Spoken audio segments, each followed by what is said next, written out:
ಓಂ ಸಾಯಿರಾಮ್. ನನ್ನ ಮುದ್ದಿನ ಮಗುವೆ, ನಿನಗೆ ತಿಳಿದಿರುವ ಎಲ್ಲ ವಿಷಯಗಳು ನನ್ನ ಇಚ್ಛೆ. ನಿನಗೆ ತಿಳಿಯದಿರುವುದು ನನ್ನ ಇಚ್ಛೆಯಿಂದಲೇ. ನಿನ್ನಲ್ಲಿರುವ ಜ್ಞಾನ ನನ್ನ ಇಚ್ಛೆ. ನಿನ್ನಿಂದ ರಹಸ್ಯವಾಗಿರುವ ವಿಷಯಗಳು ನನ್ನ ಇಚ್ಛೆಯಿಂದಲೇ.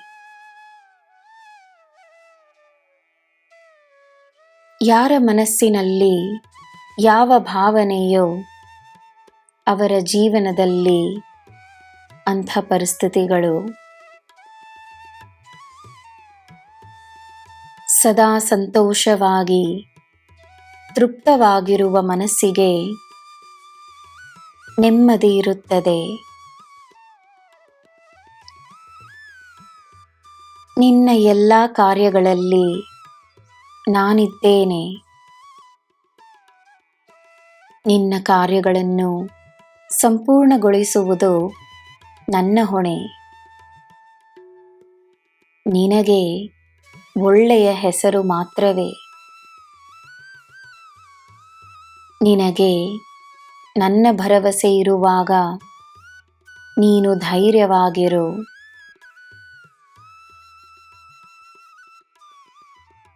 ತಾನು ಮಾಡುವ ಪುಣ್ಯದ ಕಾರ್ಯಗಳಿಂದಲೇ ಮನುಷ್ಯನು ದೇವರಾಗುವುದು.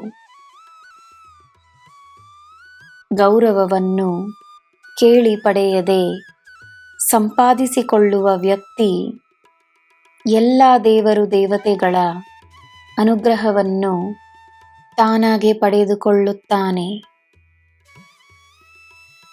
ಅಂಥ ವ್ಯಕ್ತಿಗೆ ಪುಣ್ಯಗಳ ಶಕ್ತಿಯೇ ಸಾಕಾಗುತ್ತದೆ.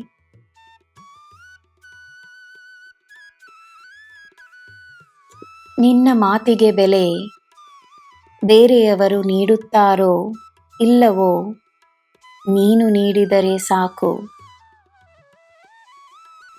ತಾನಾಡುವ ಮಾತಿನ ಗೌರವವನ್ನು ತಾನು ಕಾಪಾಡಿಕೊಂಡರೆ ಸಾಕು. ನಿನಗೆ ನನ್ನ ಮಾತಿನ ಮೇಲೆ ಸದಾ ನಂಬಿಕೆ ಇರಲಿ. ಸಾಯಿ ನಿನ್ನನ್ನು ಎಂದೂ ಕೈಬಿಡುವುದಿಲ್ಲ. ನೀನೆಂದರೆ ಈ ಸಾಯಿಗೆ ಬಹಳ ಇಷ್ಟ. ನಿನ್ನಲ್ಲಿಯೇ ವಾಸವಾಗಿರುವ ನಾನು ನಿನ್ನ ಮೇಲೆ ಅಪಾರವಾದ ಪ್ರೀತಿಯನ್ನು ಹೊಂದಿರುವೆನು. ನಿನಗೆ ನಾನಿರುವಾಗ ಎಲ್ಲ ಶುಭವೇ. ಜೈ ಸಾಯಿರಾಮ್.